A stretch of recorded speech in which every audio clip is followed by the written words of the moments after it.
Hi to all, welcome to my channel study with Nancy. सभी को राम राम, सभी को सत श्री अकाल, सभी को नमस्ते। आपका स्वागत है हमारे चैनल के ऊपर।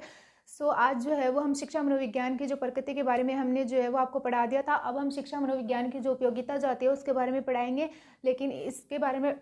पढ़ाने से पहले मैं आपको बता दूं कि मेरा जो टेलीग्राम चैनल जो है उसका लिंक जो है वो आपको कमेंट बॉक्स में मिल जाएगा। आप जो है वो मेरा टेलीग्राम चैनल ज्वाइन कर लेना, क्योंकि क्लास का जो लिंक जो होता है वो मैं आपको टेलीग्राम चैनल पे प्रोवाइड करवाती हूँ। तो हम जो है अब जो है वो हम स्टार्ट करेंगे शिक्षा मनोविज्ञान की उपयोगिता। तो हम सबसे पहले देखते हैं कि जो शिक्षा मनोविज्ञान जो होता है वो शिक्षक के लिए भी उपयोगी है और एक बालक के लिए भी उपयोगी है। और मनोविज्ञान में इसकी क्या उपयोगिता आ जाती है, यानी कि जो शिक्षा मनोविज्ञान जो होता है उसका शिक्षक के लिए क्या उपयोग किया जा, शिक्षक जो है वो शिक्षा मनोविज्ञान का उपयोग किस लिए करता है, क्यों करता है, और एक बालक जो होता है वो शिक्षा मनोविज्ञान का प्रयोग कहाँ पे करता है, वो सभी बातों का अध्ययन जो है वो अब हम करेंगे। तो सबसे पहले हम देखते हैं शिक्षक के लिए उपयोगिता, यानी कि शिक्षा मनोविज्ञान की एक शिक्षक के लिए क्या उपयोगिता आती है। तो बालक की आवश्यकता व समस्या का ज्ञान होना, यानी कि जब हम टीचर्स होते हैं तब हमें यही नहीं पता होता है कि एक बालक जो होता है उसमें कौन से सब्जेक्ट को लेकर जो है वो कमी महसूस है, या कौन सा सब्जेक्ट जो उसको अच्छी तरह से नहीं आ रहा है, तो हम जो है वो क्या उसको पढ़ाएंगे, क्या अच्छे से जो उसको अध्ययन करा पाएंगे। इसीलिए सबसे ज़्यादा इंपॉर्टेंट ये शिक्षा मनोविज्ञान ये रोल प्ले करता है कि बालक की आवश्यकता और समस्या का ज्ञान होना, यानी कि एक शिक्षक को जो है वो शिक्षा मनोविज्ञान के द्वारा बालक को क्या चाहिए, किस चीज़ के संबंध में बालक को ज्ञान देना है, ये सभी बातें हमें शिक्षा मनोविज्ञान बताता है। नेक्स्ट पॉइंट आता है कि व्यक्तिगत विभिन्नताओं का ज्ञान होना, यानी कि क्लास में जो है वो बहुत सारे बच्चे होते हैं, उसमें कोई बच्चे ऐसे होते हैं जिनका बौद्धिक स्तर जो है वो ऊंचा होता है, कोई का मध्यम स्तर होता है और कोई का जो वो निचला स्तर होता है। उसी प्रकार जो है वो शिक्षा मनोविज्ञान जो है वो एक शिक्षक को ये समझ पैदा करता है कि वो जो है वो उन बच्चों में जो है वो भिन्नता जो है वो देख कर जो उनको अच्छी प्रकार से जो वो अध्ययन करा सके। इसलिए व्यक्तिगत विभिन्नताओं का जो ज्ञान कराता है वो हमारा शैक्षिक मनोविज्ञान करवाता है। यानी कि शिक्षा मनोविज्ञान जो आता है वो व्यक्ति की विभिन्नताओं का ज्ञान शिक्षक को कराता है, ताकि शिक्षक जो है वो अच्छी प्रकार से उनको सब बच्चों को समझकर जो है वो उनको पढ़ा सके, उनको अध्ययन कार्य करवा सके। नेक्स्ट आता है चरित्र निर्माण में सहायक, यानी कि जब शिक्षक जो होता है वो बच्चों में ज्ञान डेवलप कर देगा, उनका यानी कि ज्ञान का विकास करने के बाद में उनको विकासोन्मुख करने के बाद में जो उनका अच्छे से चरित्र का निर्माण होगा, यानी कि एक अच्छे चरित्र के निर्माण में जो है वो शिक्षा मनोविज्ञान सहायक होता है। क्योंकि शिक्षक जो होता है वो बालक की आवश्यकताओं को समझेगा, उनके विभिन्नताओं को जानेगा, फिर उनके चरित्र का निर्माण करेगा और विद्यार्थी के सर्वांगीण विकास में सहायक, यानी कि एक शिक्षक जो होता है वो शिक्षा मनोविज्ञान का प्रयोग करके जो है वो अपने बालक का जो वो सर्वांगीण मानसिक शारीरिक विकास कर सकता है। आत्मानुशासन स्थापित करने में सहायक, यानी कि शिक्षक शिक्षा मनोविज्ञान के माध्यम से बालक को जो है ये बालक को जो इस प्रकार से डेडिकेट कर सकता है कि वो अपने खुद में जो है वो आत्मानुशासन ला सके, यानी कि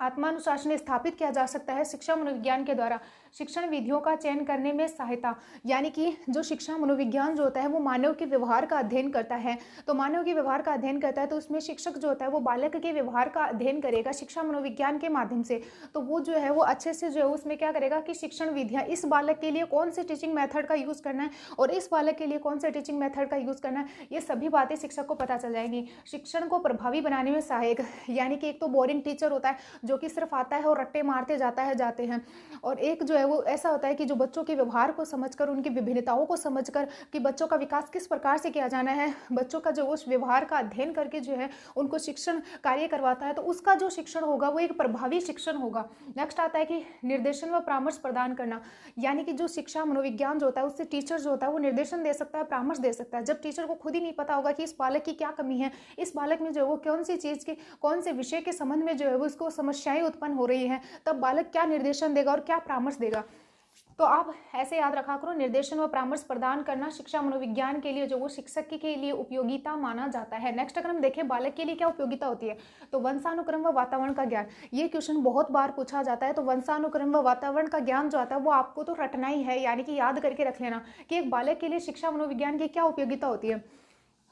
तो बालक के लिए वंशानुक्रम व वातावरण का ज्ञान होना, वंशानुक्रम यानी कि उसके परिवार से जो लक्षण उसे प्राप्त होते हैं, वातावरण यानी कि जो हमारा समाज जो आता है उससे जो उसे ज्ञान प्राप्त होता है, वो ध्यान व रुचि व जागृता आना, जागृत करना, यानी कि एक बालक जो होता है वो शिक्षा मनोविज्ञान के माध्यम से अपने परिवार और अपने वातावरण को देखकर जो है वो पढ़ने के लिए या अध्ययन करने के लिए जो वो प्रेरित होता है, और उसका ध्यान जो है वो एकाग्र हो जाता है और रुचि लेने लग जाता है वो पढ़ने में। यानी कि एक तो नीरस बच्चा होगा, यानी कि नीरस बच्चा जो होता है वो पढ़ने में रुचि नहीं लेता है, और एक जो वो एकाग्र बच्चा होगा, जागरूक बच्चा होगा, एक्टिव बच्चा जो होगा वो पढ़ने में रुचि लेगा। और एक आता है स्वयं की योग्यता व शक्तियों से परिचित होना। यानी कि कोई बच्चा ऐसा है कि उसको हम जो वो बार बार यही बोलते रहते हैं कि तुझको कुछ नहीं आता, तुझको कुछ नहीं आता। इस बात से जो उसमें अंदर ही अंदर जो वो हीन भावना पैदा हो जाएगी और वो जो है वो ऐसे सोचेगा कि हाँ सच में मुझे कुछ नहीं आता। और अगर हम उसको थोड़ा सा जो है वो उत्साह कर देंगे, यानी कि उसमें उसका उत्साह वर्धन कर देंगे, तो वो बच्चा जो है वो अपने आप जो है वो उठ खड़ा हो जाएगा, क्योंकि उसे ये लगेगा कि हाँ आज जो है मेरे सर ने, अगर हम झूठी भी एक दिन अगर उसकी जो है वो प्रशंसा कर देते हैं, तो वो ऐसे सोचेगा कि हाँ आज मेरे सर ने जो वो मेरी प्रशंसा की है, तो नेक्स्ट डे जो है वो बच्चा जरूर पढ़ के आएगा, क्योंकि वो ऐसा सोचेगा कि अगले दिन जो है वो सर मेरी जरूर वापस से प्रशंसा करेंगे, वैसे ही मेरे लिए इस क्लास में तालियां बजाई जाएंगी। इसके लिए जो वो स्वयं में योग्यता और वो शक्तियों से जो उस बच्चे को परिचित कराना होता है हमें, और वो जो है वो हमें शिक्षा मनोविज्ञान बहुत ज़्यादा इंपॉर्टेंट रोल प्ले करता है। नेक्स्ट आता है स्वयं मूल्यांकन। यानी कि शिक्षा मनोविज्ञान जो होता है उसमें बालक अपने स्वयं का मूल्यांकन भी कर सकता है। शिक्षण अधिगम के उद्देश्यों को प्राप्त करने में सहायक, यानी कि बालक जो होता है वो जब शिक्षण अधिगम कर रहा होता है, तो उन अधिगम जब बालक के द्वारा किया जा रहा होता है, तो वो जो शिक्षण अधिगम के सभी उद्देश्य अपने आप में जो वो ग्रहण करने की क्षमता जो डेवलप करता है, वो शैक्षिक मनोविज्ञान करता है। अधिगम हेतु अभिप्रेरित करना, तो शिक्षा मनोविज्ञान जो आता है वो बालक को अधिगम करने के लिए मोटिवेट करता रहता है, अभिप्रेरित करता रहता है कि हाँ आपको स्टडी करनी है, आपको पढ़ना है। नेक्स्ट आता है कि शारीरिक व मानसिक विकास का ज्ञान। यानी कि शिक्षा मनोविज्ञान बच्चे का जो वो शारीरिक विकास भी करता है और मानसिक विकास भी करता है। नेक्स्ट आता है कि व्यवहार का परिमार्जन करना,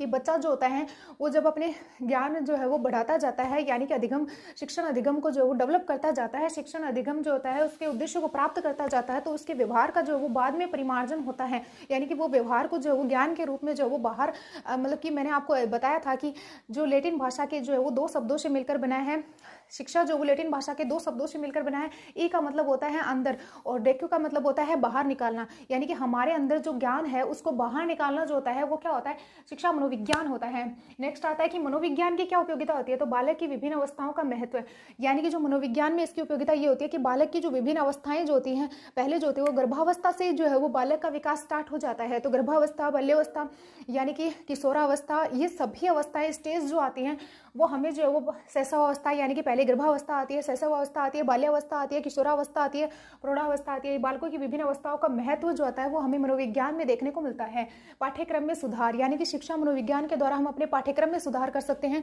कि बच्चों के लिए जो वो कौन सी चीज़ें जो वो बहुत ज़्यादा इंपॉर्टेंट है उसको पाठ्यक्रम में ला सकते हैं। कुछ